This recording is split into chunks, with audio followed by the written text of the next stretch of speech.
ವಿಷ್ಣು ಸಹಸ್ರನಾಮ 65ನೆಯ ಶ್ಲೋಕ.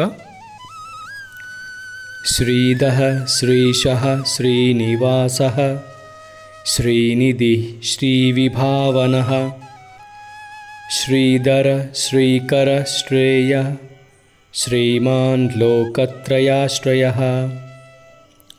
ಅರ್ಥ: ಶ್ರೀಧಃ ಸಂಪತ್ತನ್ನು ಹಂಚುವವನು, ಶ್ರೀಶಃ ಸಂಪತ್ತಿನ ಅಧಿಪತಿ, ಶ್ರೀನಿವಾಸಃ ಲಕ್ಷ್ಮೀದೇವಿಯು ನೆಲೆಸಿರುವ ಸ್ಥಳ, ಶ್ರೀನಿಧಿ ಸಂಪತ್ತಿನ ನಿರಂತರ ಭಂಡಾರ, ಶ್ರೀವಿಭಾವನಃ ಲಕ್ಷ್ಮೀದೇವಿಯ ಪ್ರಭಾವದಿಂದ ಪ್ರಕಾಶಿಸುತ್ತಿರುವವನು, ಶ್ರೀಧರಃ ಲಕ್ಷ್ಮಿಯನ್ನು ಧರಿಸಿರುವವನು, ಶ್ರೀಕರಃ ಸಂಪತ್ತನ್ನು ನೀಡುವವನು, ಶ್ರೇಯಃ ಕ್ಷೇಮ ಮತ್ತು ಸಮೃದ್ಧಿಯುಳ್ಳವನು, ಶ್ರೀಮಾನ್ ಸಂಪತ್ತಿನ ಧಾರಕ, ಲೋಕತ್ರಯಾಶ್ರಯಃ ಭೂಮಿ, ಸ್ವರ್ಗ, ಪಾತಾಳ ಲೋಕಗಳಿಗೂ ಆಶ್ರಯನಾಗಿರುವವನು ಶ್ರೀ ಮಹಾನ್ ವಿಷ್ಣು.